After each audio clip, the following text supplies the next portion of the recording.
Hello, hello, hello, and welcome. Today I am here with Dr. Zylberglait, all about discovering your superpower for growth and resilience. This is going to be so much fun. For those of you that don't know me, I am Sabrina Victoria, your host here at Her Talk Show. If you have not already subscribed to this podcast, what are you waiting for? These podcasts are guaranteed to have you thinking differently about your life and your health. Get ready, because today's guest is about to change the way you view your world. This is Her Talk Show, hosted by Sabrina Victoria. Hello, if you're listening live, welcome. And if you're listening on the hashtag replay, drop into the comments and say hello so we can show you some love. We have had over 600 women grace this stage. We are adding another one to the list today. Welcome, Dr. Zylberglait. She's bilingual, a triple board certified physician, and founder of Virtual Wellbeing MD, a virtual clinic that offers comprehensive care using advanced technology. Super, super excited to have her here. Welcome, doctor. Hello, hola for the Latin population that is here today. Super happy to be here. Thank you for inviting me. Yes, thank you so much for being here. So appreciate it and super excited for this topic.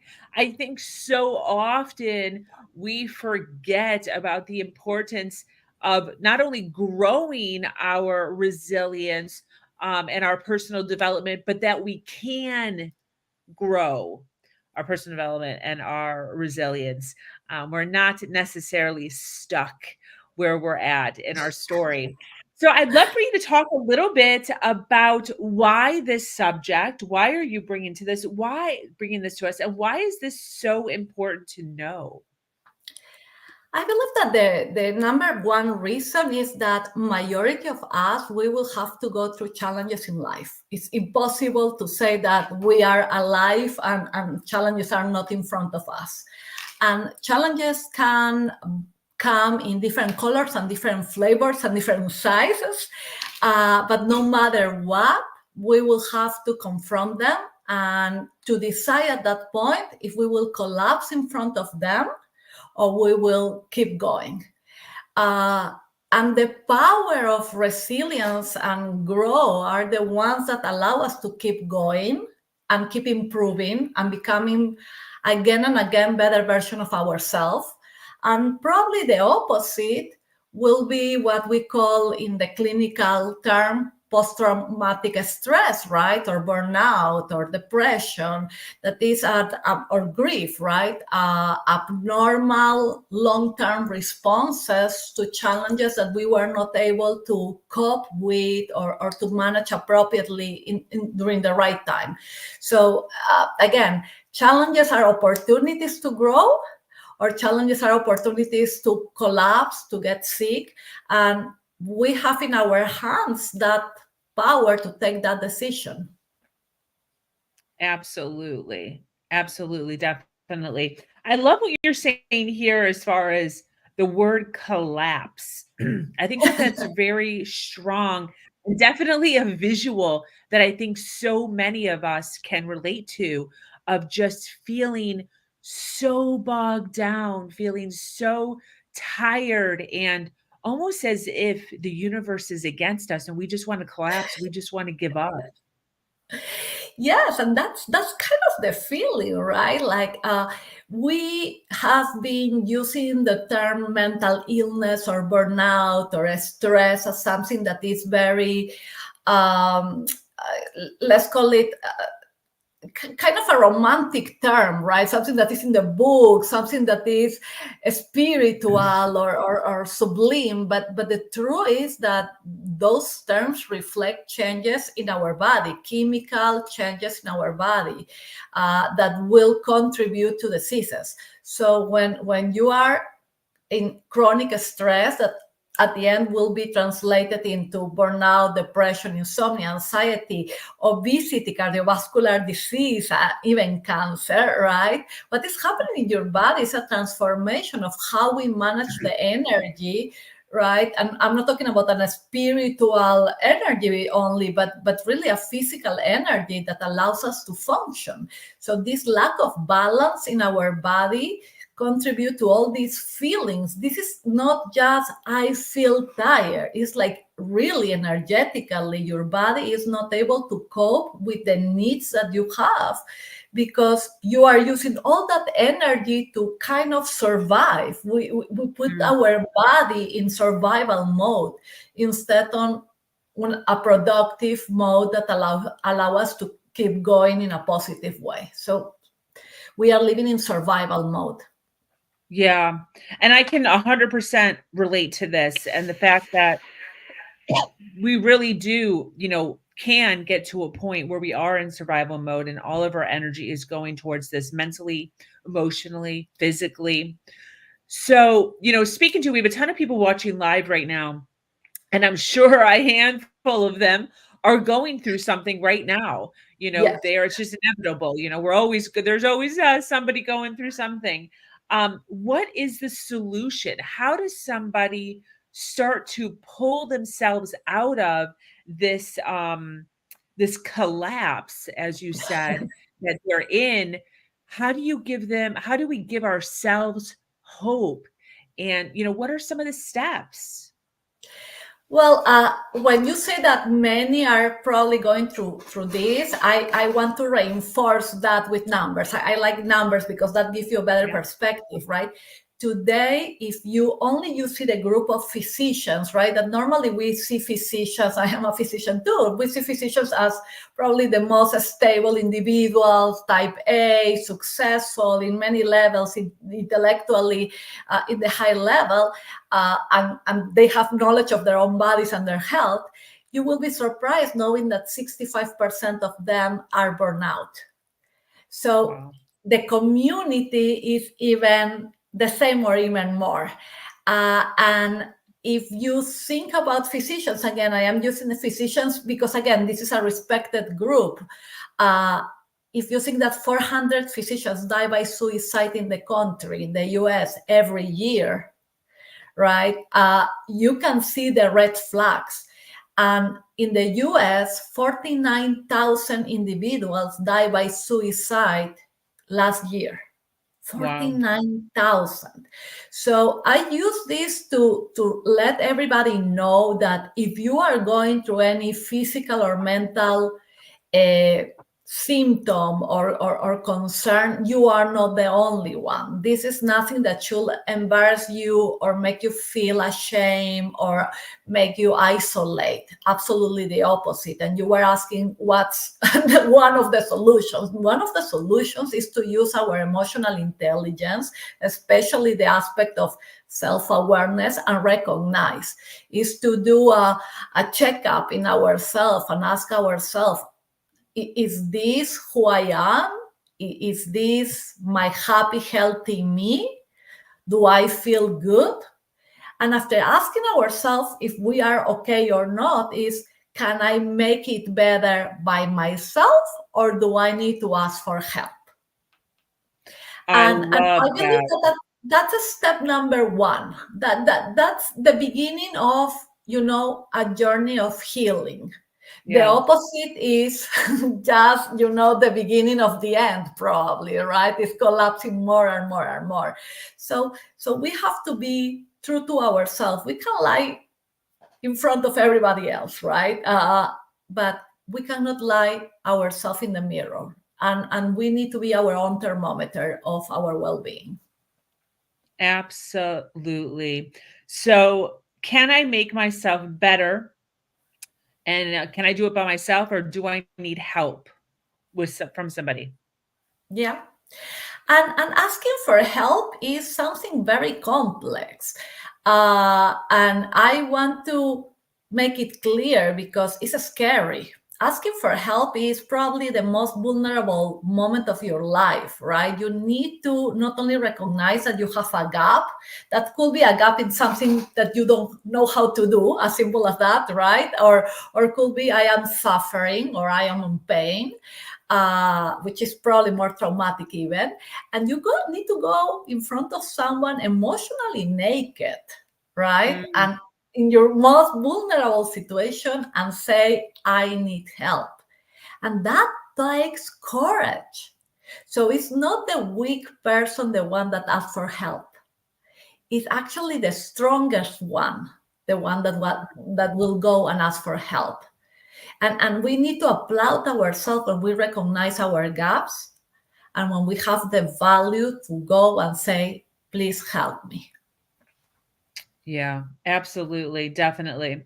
So we have the first step there, which totally makes sense. You have to speak to yourself and kind of figure out, you know, is this something you can do by yourself or do you need help? What's the second step?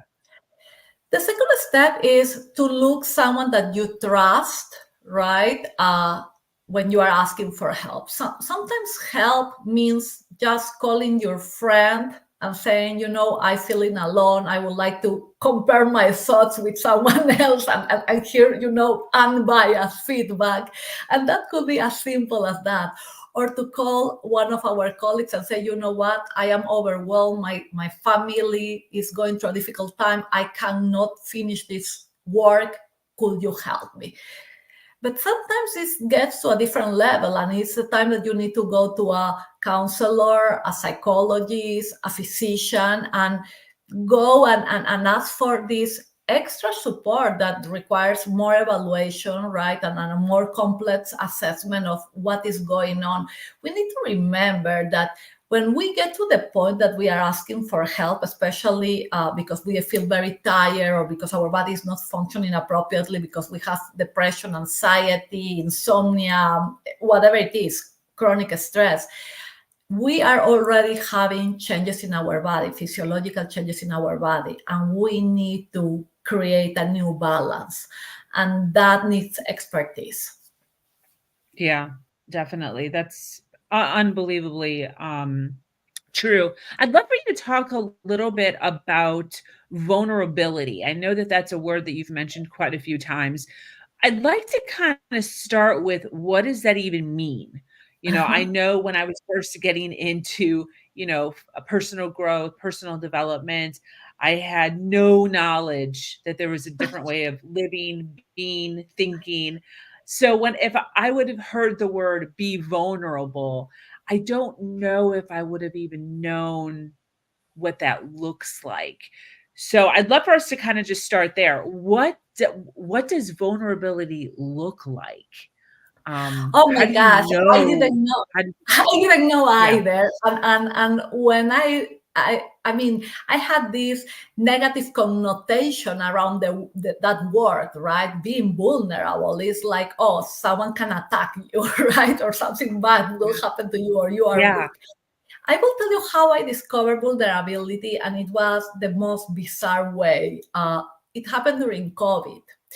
As a physician, I always thought, and especially in my case, physician, immigrant, Latin woman in a world that normally is kind of commanded by men. I worked for the Navy for 10 years in my country. So again, I was supposed to be, powerful. And as a physician, you cannot get sick, you cannot cry, you cannot say no, you are a superhero. So that's how I grow up, during my life. And suddenly COVID came, and I cannot use my nice clothes and my high heels that I assumed that gave me superpower, right? And even the white coat we were not using, we were in scrubs, we were covering our faces, and forget about makeup or anything that makes you look, nice and fancy. And I was really with a mask, but without a mask at the same time. I was using this mask, right? This plastic mask or whatever it was, the material, but I was not masking myself anymore physically, Mm. right? I was not decorating myself to look like, oh, I don't look like I didn't sleep, or that I am tired, or or using clothes just to make myself like more powerful. I was almost in pajamas, right? Like the scrubs. And that initial step took me to the next one, that was like, why do I need to fake that I am having a good day? And my kids are cool at home, right? They are driving us crazy. They are by themselves crazy. I don't see my parents for years because they are in another country. I am not hugging my kids for months because I'm afraid to get them sick. I am tired, exhausted. I am suffering. And one day I just said that loud in front of my residents.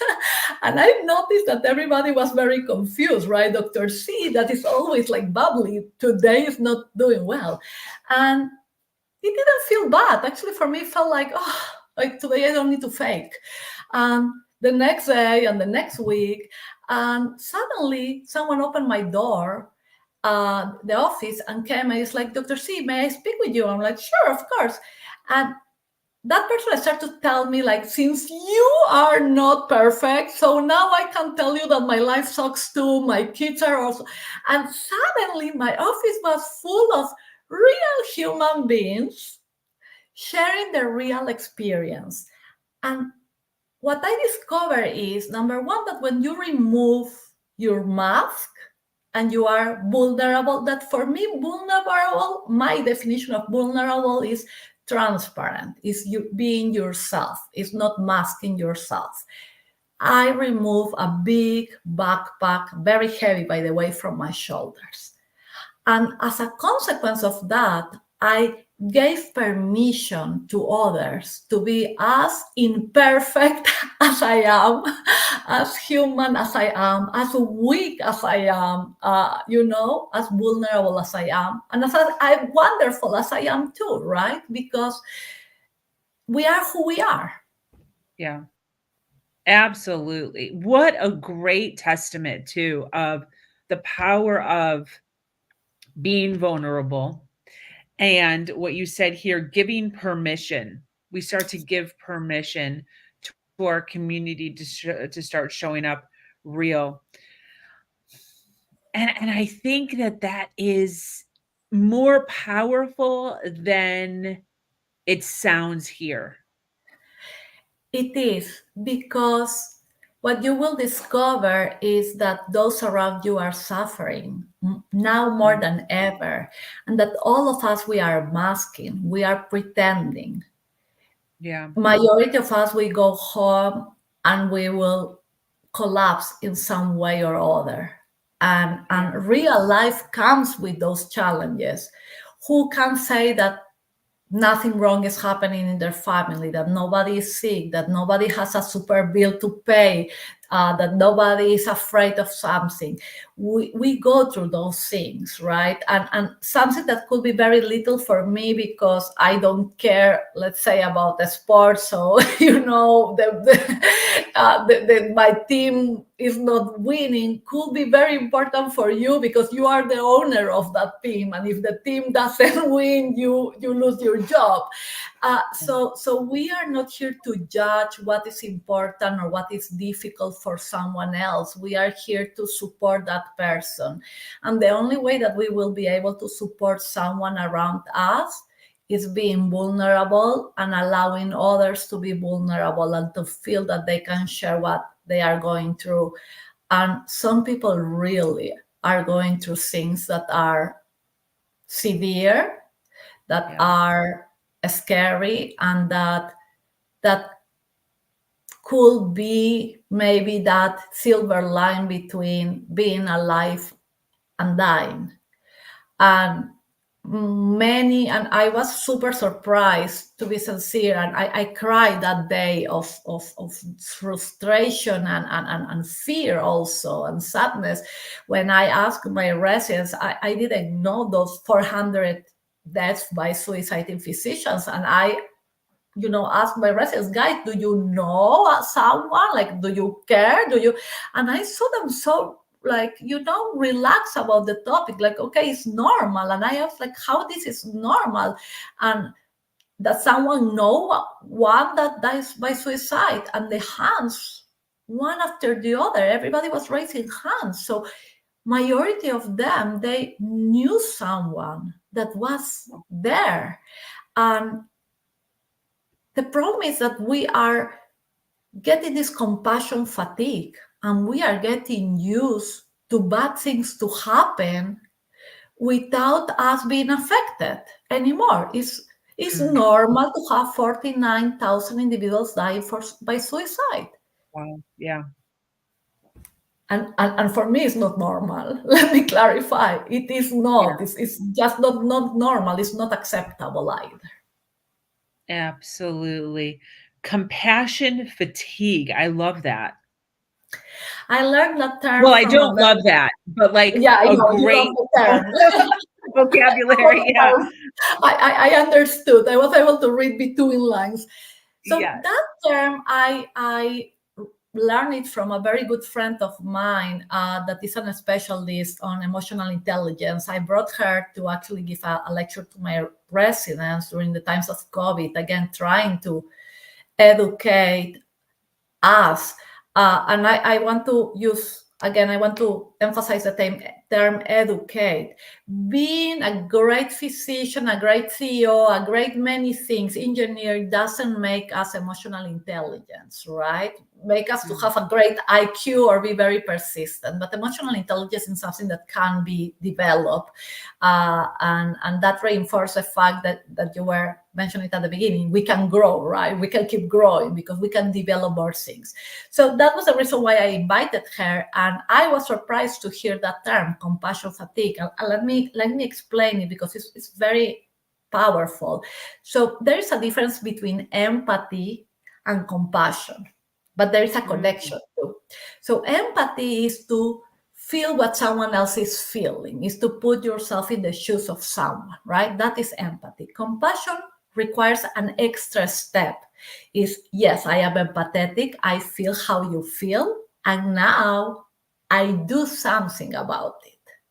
That is compassion. During COVID at the beginning, I was extremely optimistic, right? Thinking that COVID will change the world for better. People was going to the streets to help, and you will have these people bringing food to the doctors, and someone will be helping the neighbors. We were trying to, support each other. At some point, we got tired.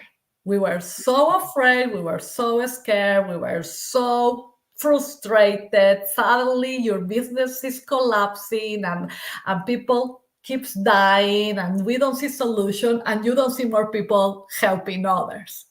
People transforming survivals, right? They were surviving. So when you are in survival mode, you are using your energy and the little things that you have for yourself and for those that are around you and depend on you. You cannot go outside to help others, or you will not give your food to others. And that's compassion fatigue. That's what is happening right now. Since majority of us, we are in the post-traumatic stress situation of surviving COVID, right? And surviving the war, because the war with or without COVID is absolutely crazy right now. We don't have the time, except that you are an altruistic soul, right? There are some of them to care too much about others. And you see it even when you drive. It's impressive. It's before maybe people will allow you to put your car to cross.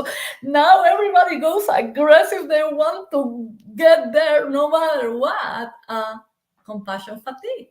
And majority of the things that we are seeing right now are the result not of bad individuals, but people that was not able to recover from the chronic stress, that are living in chronic trauma, that are demonstrating this with compassion fatigue.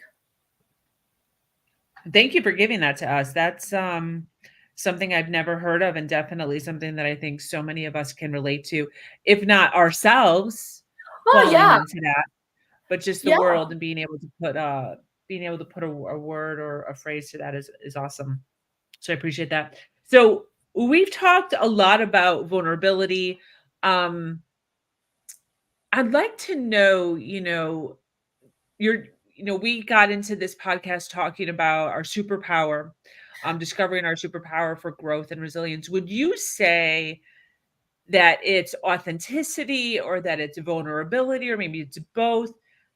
what is the superpower that we can use for our growth and our resilience?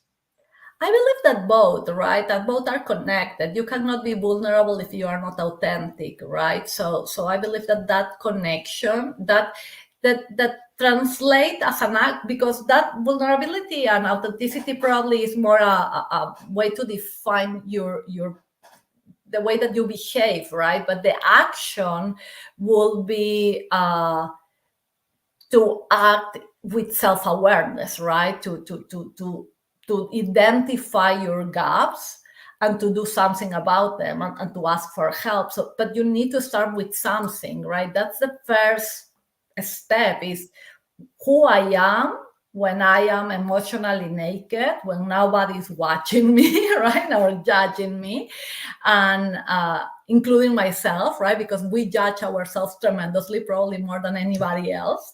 So who I am for real, and how can I get better? And better, again, asking for help, and I want to make clear that this is not just an emotionally or spiritual or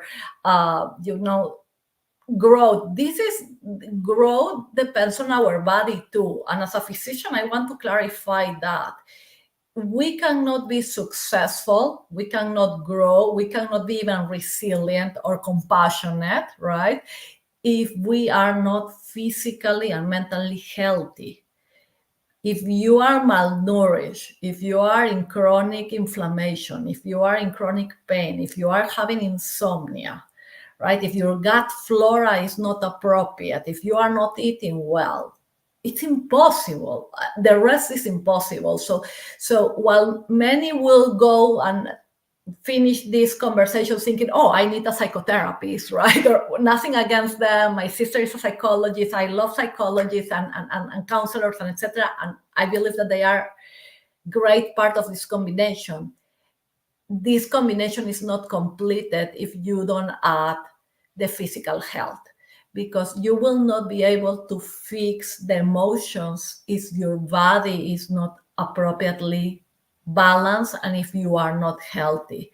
And to remember that this is a cycle, right, where your emotions, your chronic stress really cause damage in your body. I will not even enter in the physiology. I don't want to torture anyone right now with physiology, but just using the term cortisol, that is so connected to stress, to chronic stress. Cortisol is the reason of many of the injuries that we suffer in our body. And we need to fix those injuries in order to find this complete well-being, right? That is actually what we need to expect, is well-being in different areas. We cannot have well-being in money when we are suffering in our body or our mind. We have to achieve this comprehensive, holistic well-being that will allow us to be successful, that will allow us to grow. I'm sorry, I cannot hear you. I love that you're talking about both, or I guess three, mental, emotional, and physical, and how they're connected, because I do think so many times we forget that. We start working on our mental and emotional health, and we're letting our physical health go to bay, or the opposite. We're working so hard on our physical health, and our mental and emotional health is going to kaput. And so really concentrating and realizing the importance of all three of those, I think, is key to leading a healthy and plentiful life, for sure. As we're kind of wrapping up this subject of vulnerability, you've touched on this a little bit, but I'd love to kind of just touch on it a little bit more, as far as the strength that it takes to be vulnerable. I think sometimes we forget about, when we think of vulnerable, you kind of mentioned that, like, you think weak, you think like, oh, a little baby or something like that. But I know that you talk often about the strength and the courage that it takes to be vulnerable. I'd love for you to kind of touch on that a little bit. We live in a society, and some more than others, right? And specific groups more than others for cultural reasons, and us trying to go against discrimination and biases, right? But majority of us, we try to fit what society says is success. That's kind of the ultimate goal, right? And in order to achieve that, we need to create an image of who we are, and we need to collect certain certificates, and we need to drive this car and use this type of brand for shoes. And I heard even something like, if you don't ask for this amount of money, right, when you have a clinic or a business or whatever, the rich people will not come to you, the rich and famous will not come to you, because they will not pay someone that asks for less. They only, because your salary represents your value and things like that. And all of these things are just created by society, right? It's us lying to ourselves. But we are naive enough to try to fit, and we create that fake me image of us. So when you try to be yourself again, when you try to recover who you are and start living aligned to your values and what your priorities are, not others, yours, you need to go and confront the world and the society and the community that you are living and your boss. And that takes a lot of courage. It's like, no, I do not agree with this, and I don't need to drive this type of car. I am still successful, and I have a Toyota. I don't know. And yes, I am a good doctor, not because I produce a lot of money, but because I care about my patients. And I'm sorry, corporate, right? I broke your heart and I disappoint you. But those things take a lot of courage, going against the status quo and trying to be loyal to yourself, to your values, and stop trying to fit and look for belong. Where someone will accept me the way I am, instead of why trying to cut my wings and my forms to fit what you want me to be. And I believe that the day that we will start looking into belonging instead of fitting, and looking into satisfied our values and our needs instead of others' values and other needs, we will have a better world. We will be more transparent. We will be more us, more humans. It's very difficult, believe me. I have been there. I am still there, trying to belong instead of fit. It's hard. It's a scary thing. Yeah, definitely. But I think once we get to this point, it becomes easier. Yes, it becomes easier actually, because suddenly you start meeting people that are like you, and you find your tribe, and suddenly you don't feel so lonely and you don't feel so crazy, right? Because part of this process of self-discovery comes with doubt. Maybe I am crazy. Maybe I am taking the wrong decision. Maybe I am doing something silly, right? And you go back and back, like, why I quit my job that was fantastic with this salary? Why I'm doing this entrepreneurship crazy thing just based on my values? Maybe I am crazy, right? And when you start seeing that others are doing things like you, or that you are doing things like others, and that values are important also for others, you are like, oh, I am not the only one. Oh, I am not so abnormal. And that's what the beginning of belonging, and that's the beginning of loving yourself, accepting yourself, and understanding that the difficulty that you are going through has an extreme value, right? And that the gift that you receive at the end of the day, when you can go to sleep saying, I am proud of myself, I do not regret what I did today. I mean, that is like a MasterCard, right? They have not value, right? It's priceless. So that's priceless. That's I forgot about that saying, priceless. Yeah. Priceless, That's right? great. I Yeah, love it. that's I believe good. that so we should ask them to fund these episodes, right? That's great. Um, this has been wonderful. I took a ton of notes. Thank you so much for being here. I'd love to close with this. We talked to those listening live. By the way, those listening live, thank you so much for being here and staying with us until the very end here. If you are watching on the replay, make sure you drop something in the comments so that we know that you are here and that you are listening on the replay. We talked a lot about people who are in a situation right now, dealing with stuff right now, steps to overcome things. I would love to kind of close up with, how does somebody take on a challenge head on without having to do all that back end work of like going through all the mess of it the wrong way and then having to fix it? How does somebody come up to a challenge? Because a lot of times we see it. We're like, oh crap, this is coming right at us. Yes. How do we, before the mess even happens and all the drama that then leads to trauma, how Yes. can we approach these challenges head on? I wrote in my book my solution, and I don't know if this will fit everyone, but it really helps me, and I believe that many of those that work with me in my clinic and etc. I start anything with setting the goal, right? And the goal, when you know that the challenge is coming, probably is to overcome that challenge in the best way, in the healthier way possible. When you have a goal in front of you, and that's the basis of my 3G cycle of life, right? When I see a goal in front of me, I need to create a plan for it, right?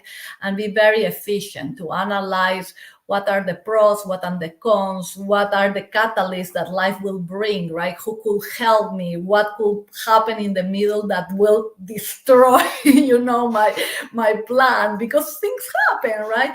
So create a goal, establish a goal, a clear goal with some plan B, plan C, plan D, right? Like playing chess in your life, assuming the next move of life, right? A good chess player knows 5, 6 moves ahead, right? So Yeah. playing chess with your life is fundamental.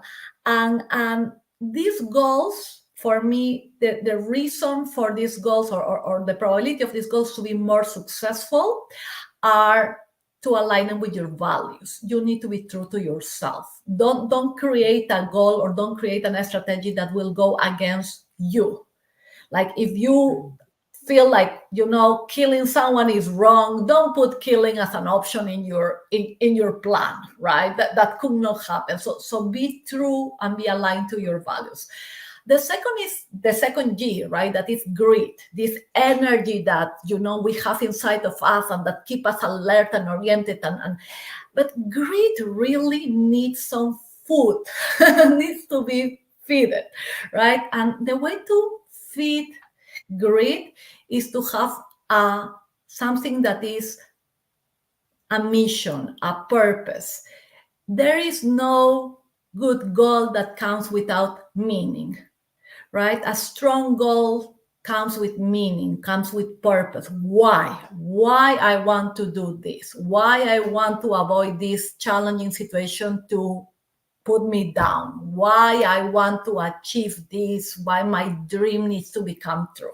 When you have a why, so now you have a what, you have a how, and you have a why. This is your complete strategy. And last but not least, my third G should be you achieve your goal, right? You are able to go out of this challenge. But the truth is that we need to have real expectations. Not always we will be able to get the things that we want in the way that we want them or in the time that we expect, right? So real expectations, knowing that we can maybe fail, right? That this may not be done the way we want, that we cannot do things perfect because we are human, will allow us also to understand that we can learn from the process and that we are not in the need or obligation to fix everything at the first attempt. And if you open your heart, your mind, and you have this open mindset and you are humble, right? What will happen during the process is that you will learn. And if you learn, you will always grow. And with this new version of yourself, you will be able to go back to that cycle, or to decide that that cycle doesn't fit anymore what you want and the new version of you and your new time. And you will go for a new goal this time, or a new challenge in life, right?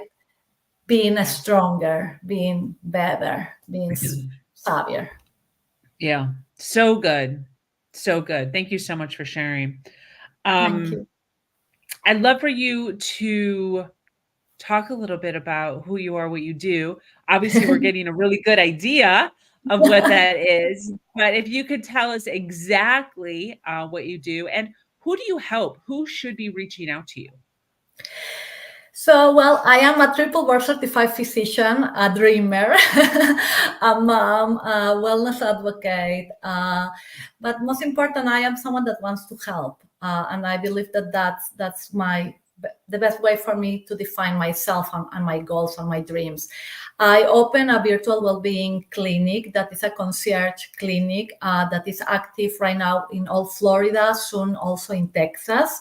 I see all my patients via telehealth. I serve them, sending all the tests to their homes. I use technology to enhance their not only their health but their experience. So I am using DNA testing to understand better their body and their uniqueness. I am using precision medicine to kind of accommodate their nutrition and their medications based on their specific needs. So everything that is prepared specifically for you. I do remote monitoring so I can follow your blood pressures or your glucose levels or your fat percentage, even your sleep patterns and exercise from, your home where you are or your office.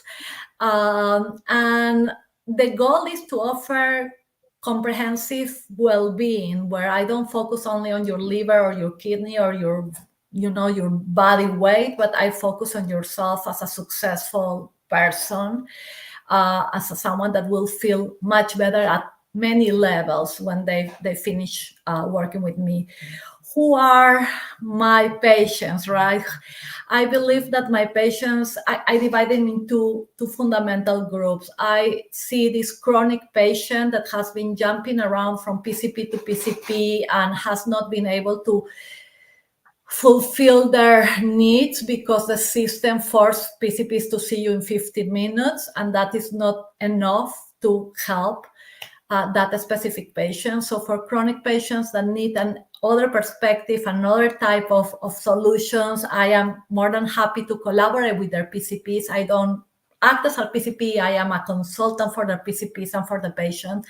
And those super achievers, right? Probably you and me and many other women and men that are trying to keep going. And in that journey of super achieving, they are procrastinating and taking care of their bodies. And what I do with them is to work on prevention, trying to make sure that their bodies are in the best situation so they can keep working as hard as they do, dreaming as much as they do, and achieving as much as they want to. Beautiful. And where can people find you online? Do you have a website? And then where do you hang out the most on social media? Social media for me, I love LinkedIn. So you can find me there as Miriam Zylberglait or Dr. C. My website is there, Virtual Wellbeing MD. And through that, you can do direct appointments with me, or you will find my WhatsApp number and my email. You can contact me in one way or the other. And let me share my WhatsApp number for direct texting or consult, 786-585-4512. Okay, what is it? 786 what? 5854512. Okay, cool. What else? I mean, that's pretty much about it. Thank you so much for being here, for hanging out with us. Any closing thoughts as we start to wrap up? Yes, I want to say one thing that I didn't say. Actually, I'm stealing this from my boy. He was 7 years old when he told me this, trying to help me. And I believe that it became my mantra and the mantra of many others. He told me, this is your life, this is your choice, this is your journey. And I believe that is a very savvy comment for at that point 7-year-old kid, but for any of us. And for me, that means that we need to embrace the responsibility of being humans, being adults, and that our life is in our hands. And we can decide if we will have a life full of well-being and success and health, or if we will collapse.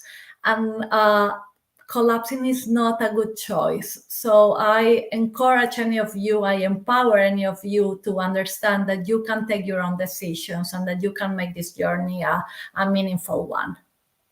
Beautiful. Well, this has been wonderful. I so appreciate you being here, hanging out with us.